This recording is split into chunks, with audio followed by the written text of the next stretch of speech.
Está no ar o programa Casa Comum com Luiz Felipe Lacerda. Tudo está interligado, como se fôssemos Tudo está interligado nesta casa comum.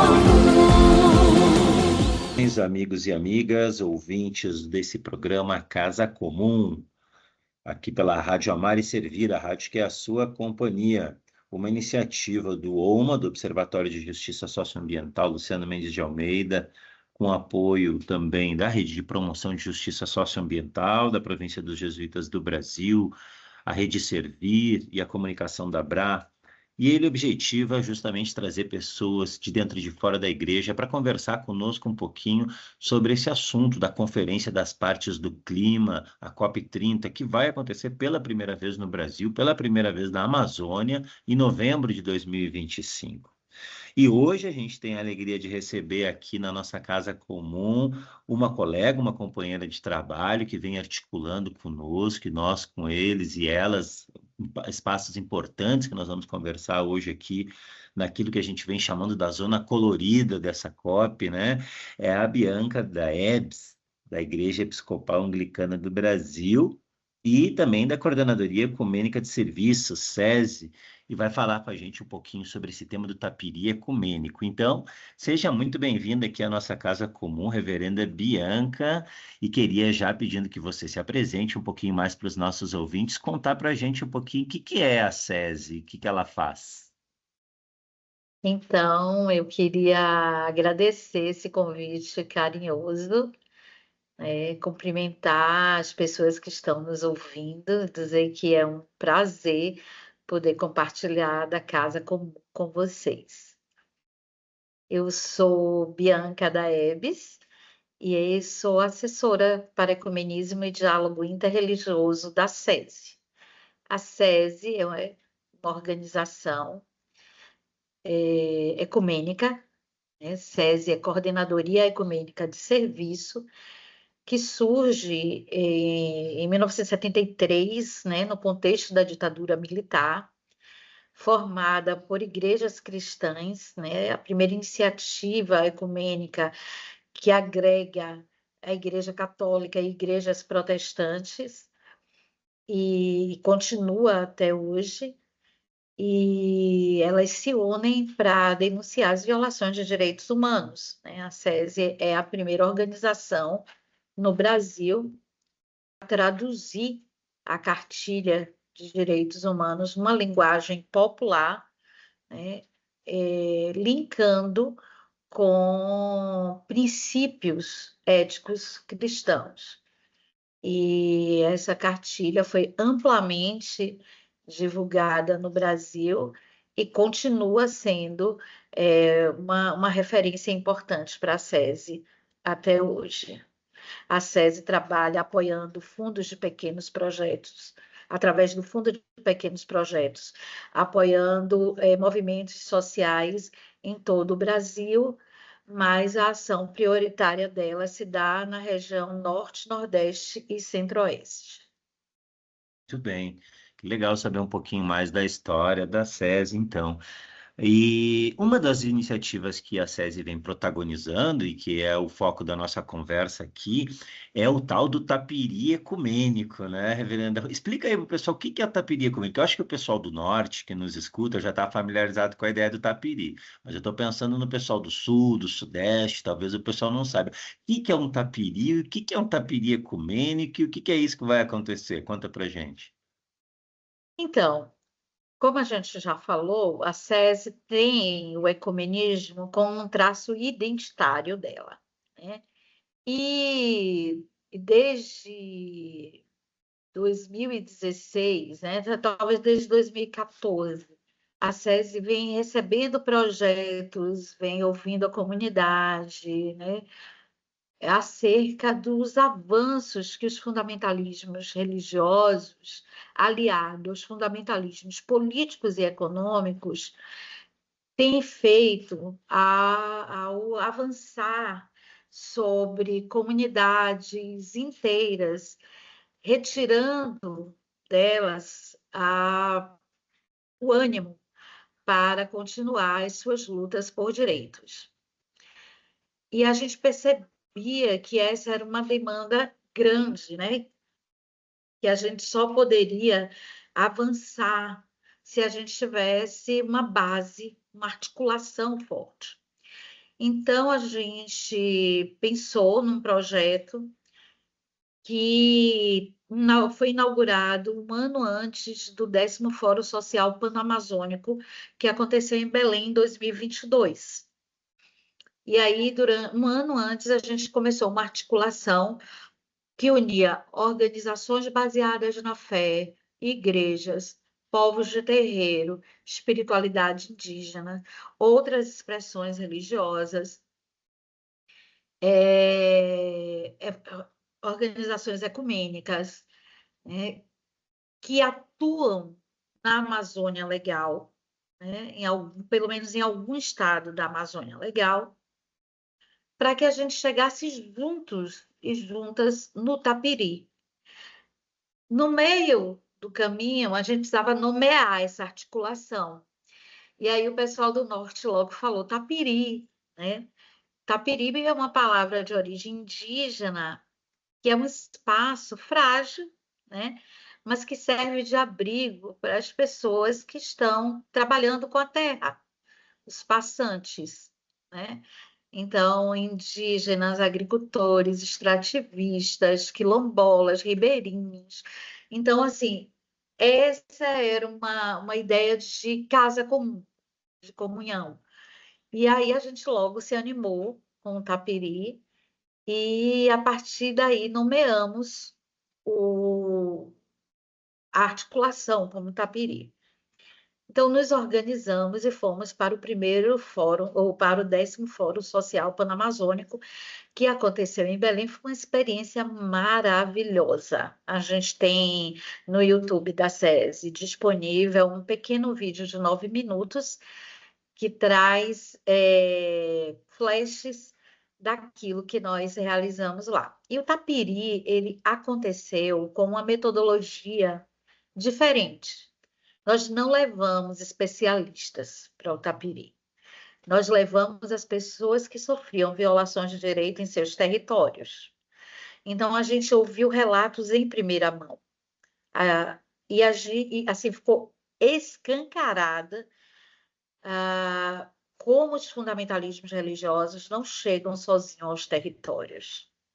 Eles chegam de braços dados com o fundamentalismo político e com o fundamentalismo religioso.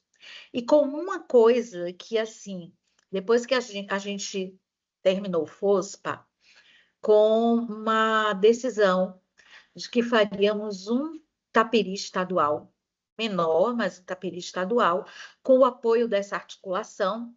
Todo o estado da Amazônia Legal tinha alguém da articulação. Com o apoio da articulação, nós faríamos um Tapiri em cada estado. A pergunta que nos guiou, né, até o Acre, a gente chegou, o primeiro foi em Belém, o último foi no Acre, tem 15 dias, né? Depois eu falo um pouquinho do Acre. Então, a pergunta que nos guiou foi como os fundamentalismos religiosos impactam a luta por direitos humanos no seu território.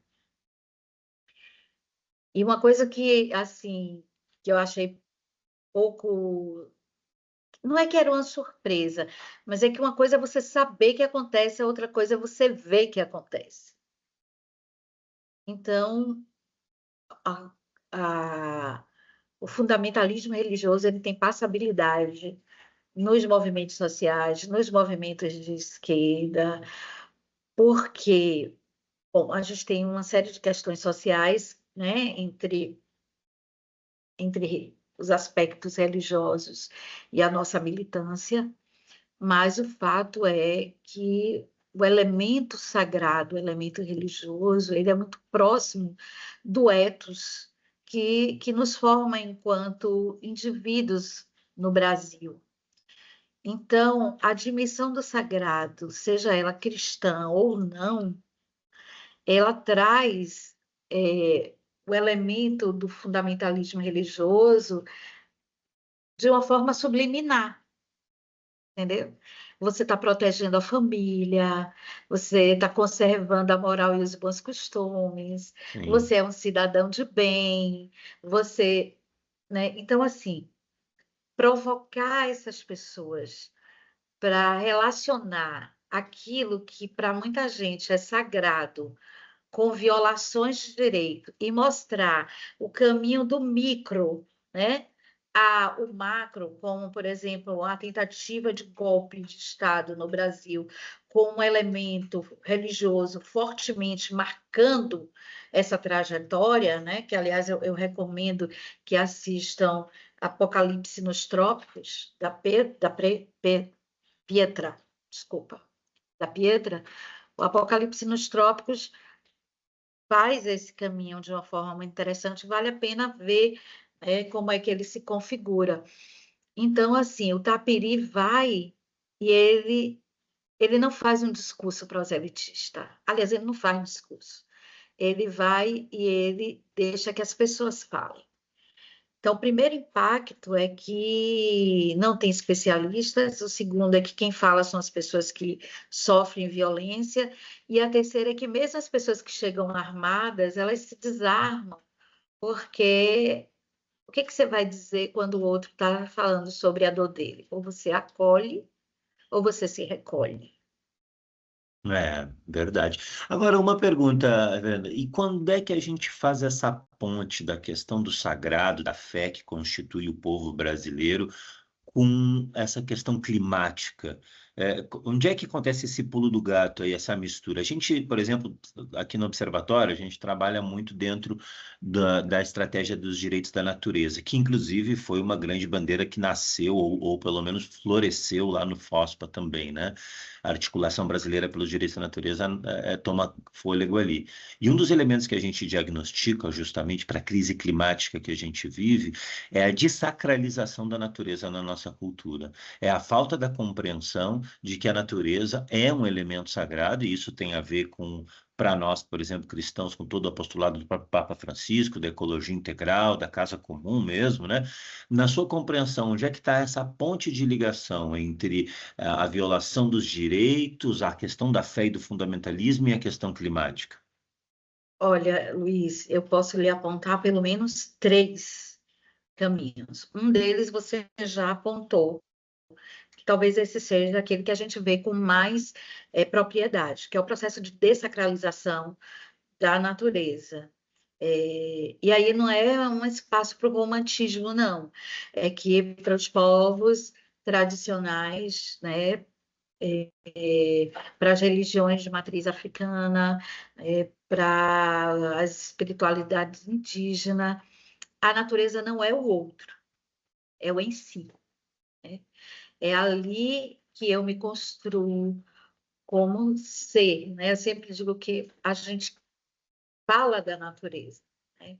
A gente fala da natureza, a gente admira a natureza, mas a gente ainda fala com uma distância entre nós e o mar, entre nós e a floresta, Não, os povos originários,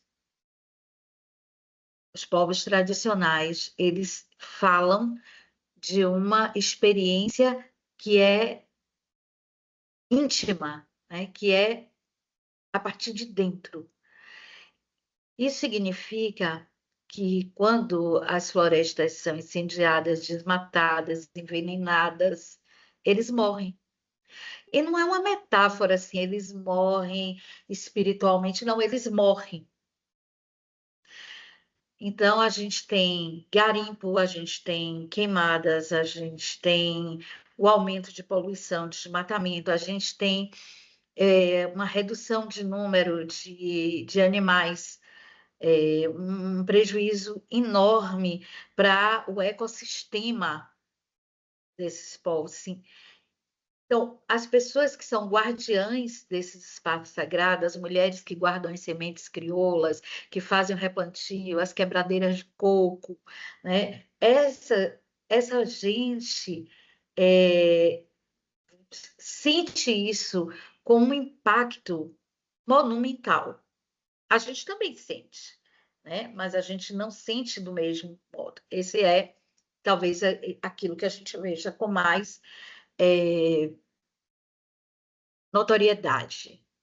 A segunda é, de fato, a apropriação do discurso religioso associado ao discurso de classe, que é inserido dentro de espaços como, como as comunidades indígenas, as aldeias indígenas, portando, inclusive, uma ideia teológica equivocada de milenarismo. Então, se essa aldeia toda não se converter, Jesus não vai voltar, né? Mas aí entra um segmento religioso, porque a gente deixa claro que é um segmento religioso, que não são as pessoas cristãs como um todo, a gente tem outras experiências, né, de diálogo interreligioso, respeitoso, mas aí você tem um segmento que entra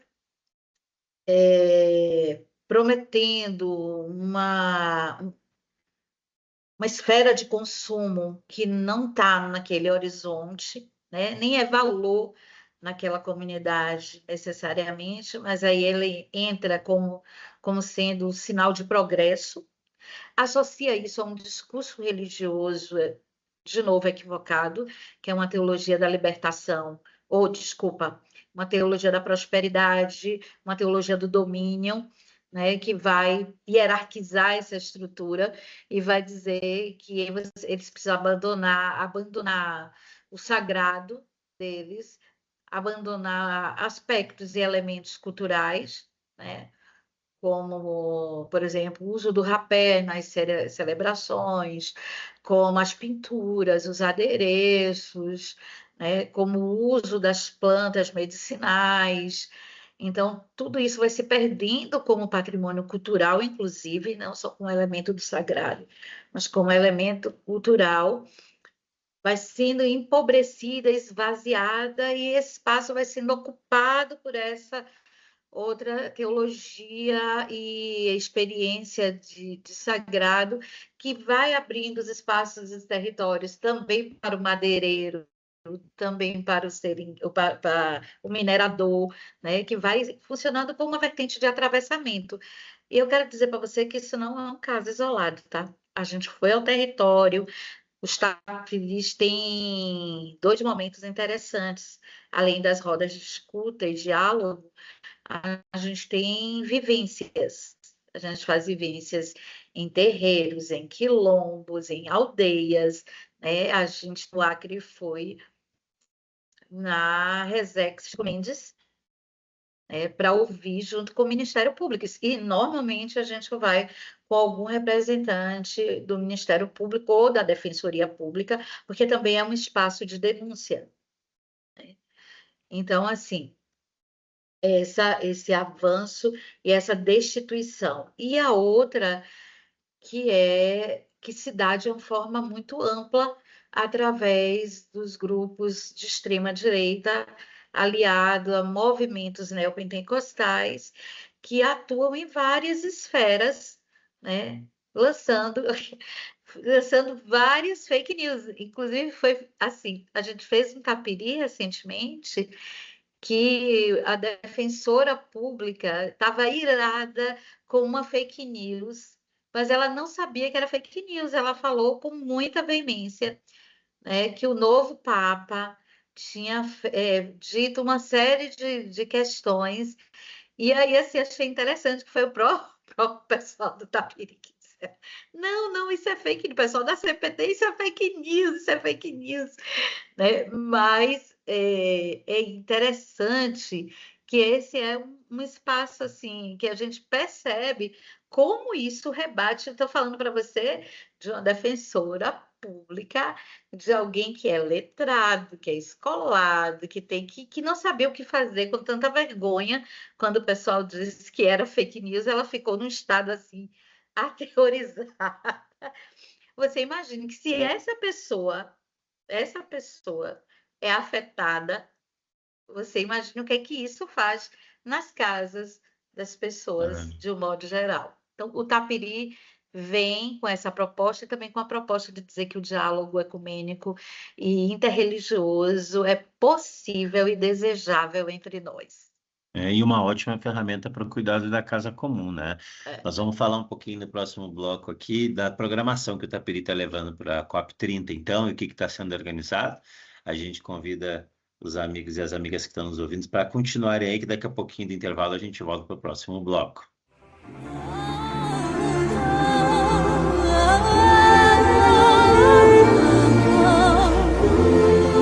Você acompanha o programa Casa Comum com Luiz Felipe Lacerda. Tudo está interligado, como se fôssemos um. Tudo está interligado nesta casa comum.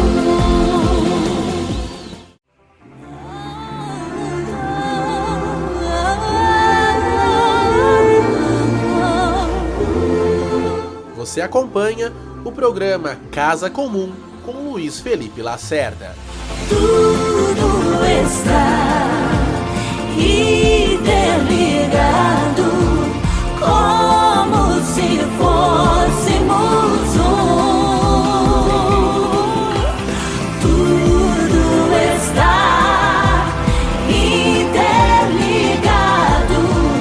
nesta casa comum.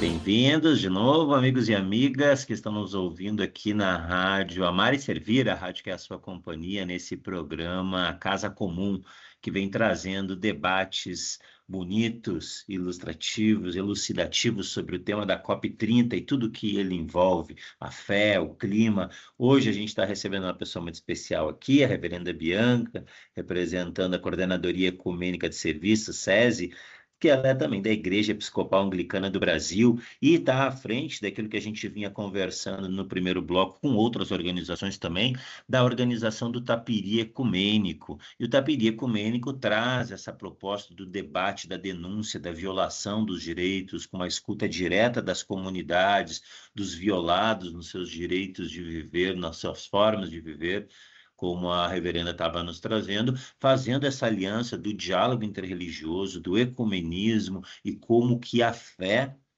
deve ser considerada dentro dos debates climáticos hoje em dia. E a gente, então, agora no segundo bloco, queria ouvir, reverendo, um pouquinho o que está se preparando para o Tapiri dentro da COP30. Vai ter programação, não vai ter? O pessoal vai poder participar? Como vai ser isso? Quais são as expectativas? O que vem se organizando para quem estiver em Belém ou para quem não estiver em Belém, mas estiver acompanhando os debates da COP30 à distância, virtualmente, vai poder ficar sabendo aí dessa proposta de um diálogo ecumênico, interreligioso, em defesa da casa comum. Então, Luiz, primeiro eu queria dizer que o Tapiri está dentro do contexto da Cúpula dos Povos, né? Deixa eu explicar para o ouvinte que a COP30 é um evento governamental, né? É um evento governamental. Então, quem está na COP são representantes de governos. Você precisa de uma credencial para estar na zona verde ou na zona azul. Na zona verde, onde estão os negociadores, as representações dos países e a imprensa, ela é um espaço bastante fechado. Na zona azul vão estar uma articulação de movimentos, de empresas, que dialogam com a questão climática, mas que foram autorizadas por um processo longo, né? E aí ganharam as suas credenciais, ou seja, ganharam o direito de estar na COP. Então, o que é que a gente vai fazer na COP, né? Já que a gente não vai estar nos espaços de negociação, nem na zona azul. nós vamos aproveitar os holofotes do mundo em Belém e vamos trabalhar o nosso ativismo por meio da comunicação. Ou seja, nós vamos dizer que tem uma pauta que relaciona clima, que relaciona crise climática, que relaciona as consequências dos grandes projetos, né? Que relaciona violações de direitos socioambientais, violações de direitos humanos, e que precisa ser visto, ouvido. Então, o Tapiri e a Cúpula dos Povos cumpre esse papel. Nós fazemos um evento paralelo, né? De qualquer modo, estamos pressionando politicamente, né? Porque estamos em diálogo com os negociadores e negociadoras. Sabemos que não é fácil, você não altera nada necessariamente, né? Porque tem uma postura política que vem sendo engendrada, mas a gente pode sim dar visibilidade e pressionar politicamente, né, essas questões. Com esse objetivo, essa articulação ecumênica e interreligiosa, que é o Tapiri, pretende estar em Belém do dia 11 ao dia 16 de novembro. No dia 11, a gente tem 2 eventos, né? A gente tem um seminário sobre promovido pelo PAD, Processo de Diálogo e Articulação, sobre cooperação internacional. O PAD já fez uma roda online que vale a pena, né? Quem se interessa pelo tema, vale muito a pena ouvir a roda com especialistas de vários países. E a roda vai acontecer de manhã e de tarde do dia 11. E à noite, né, nós vamos ter um intercâmbio de povos indígenas, que é uma ação do projeto Curupira, ligada à Igreja Episcopal Anglicana no Brasil, que vai estar num diálogo, uma mesa com representações indígenas do Brasil, do Canadá, da Austrália, acho que da Oceania e da América Latina, exceto o Brasil, porque o Brasil já está contando lá. Então, vai ser esse momento. No dia 12 do 11, a gente tem a abertura oficial do Tapiri. E aí teremos uma mística de abertura e abriremos com a mesa do Tapiri Ação, diálogos interreligiosos para enfrentar o racismo ambiental, violações de direito e fortalecer a participação popular. A mesa 2 é Justiça Climática, Democracia e Direito à Vida, diálogos interreligiosos por justiça ambiental. À tarde, a gente tem uma barqueata que está sendo proposta pela Cúpula dos Povos, que deve culminar na abertura oficial da cúpula, e a gente está aguardando o trajeto. A cúpula ainda não nos deu o trajeto, porque na COP não é fácil você fazer um trajeto, você depende da segurança da ONU, a Belém vai estar sob intervenção do governo federal, então tem todo um quiprocó, mas a gente está aguardando. No dia 13, a gente tem a mesa Água, Terra e Soberania, como grandes projetos de mudanças climáticas ameaçam povos indígenas e tradicionais, resistências, agroecologia e reparação na Amazônia, América Latina e Oceania. Quero dizer que essas mesas elas foram pensadas com base na declaração do Tapiri e também nos 4 eixos que a Cúpula dos Povos elegeu como sendo eixos prioritários, né? À tarde, nós temos a mesa 4, Terra, Axé e Resistência, Racismo Religioso e Ambiental, Megaprojetos e a Luta por Soberania nos Terreiros e Territórios Quilombola do Brasil. Dizer que nesse dia, à noite, né, nós encerramos às 16 horas, porque às 18 horas nós teremos a caminhada e a vigília que está sendo puxada pelo ISE. Nós estaremos juntas e juntos. No dia 14, nós temos a mesa 5, do presente ao futuro, juventudes, mulheres e comunidade LGBTQIAPN+, na luta por justiça climática e reparação social. Como as mudanças climáticas aprofundam desigualdades e exigem respostas urgentes no Brasil. À tarde, nós temos a mesa 6, Justiça Climática e Direitos na Amazônia. Como organizações podem contribuir para enfrentar violações, racismo ambiental e garantir a participação popular. À noite, nós temos uma noite cultural com lançamentos, né, de documentos, livros, vídeos. No dia 15, nós temos a mesa 8, Fé, Justiça Climática e Democracia, caminhos ecumênicos para enfrentar o racismo ambiental e garantir direitos. E aí temos a leitura final do documento do Tapiri, a mística de encerramento, e à tarde temos a grande marcha da Cúpula dos Povos. No dia 16, nós temos uma celebração interreligiosa na Catedral Anglicana de Santa Maria, e que nos acolhe para o Tapiri. O Tapiri acontece numa área anexa à Catedral Anglicana de Santa Maria.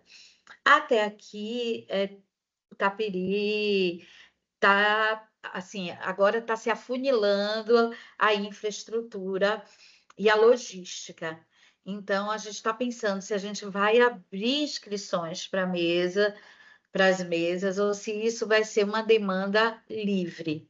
Mas eu quero adiantar que nós estamos nos esforçando muito para que haja transmissão, né, pelo canal do YouTube, e para que as pessoas, mesmo pessoas que não estejam em Belém, porque a gente sabe que está muito caro ir na Copa, mesmo as pessoas que não estejam em Belém possam acompanhar o Tapiri.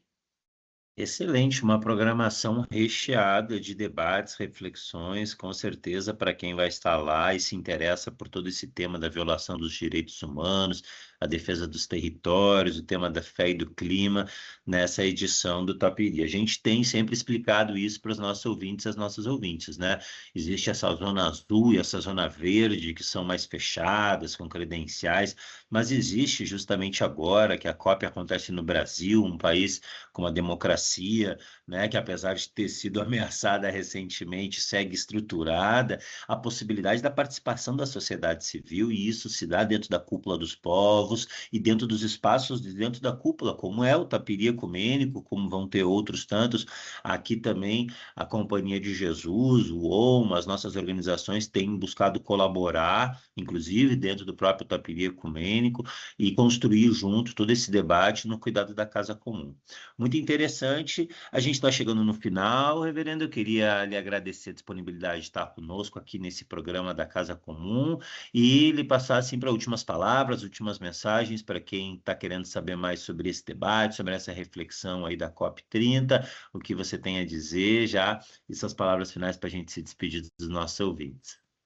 Eu quero agradecer muito o convite do OMA, dizer que nós estamos sempre à disposição, dizer que estamos esperando vocês lá em Belém para somar com a gente, dizer que essa iniciativa é uma iniciativa extremamente importante, né? A gente está num momento em que a informação é uma coisa muito preciosa, e aí você tem um veículo com informação de qualidade, fazendo formação de uma forma mais ampla. Queria só agradecer muito a vocês o carinho, o convite e me colocar à disposição Muito para obrigado. outros momentos. Muito obrigado. Vamos nos encontrar lá em Belém, com certeza, e seguir construindo esse Tapiri que é de todos e todas, esse Tapiri que é da Casa Comum, né? Vamos todos e todas junto ao Tapiri Ecumênico.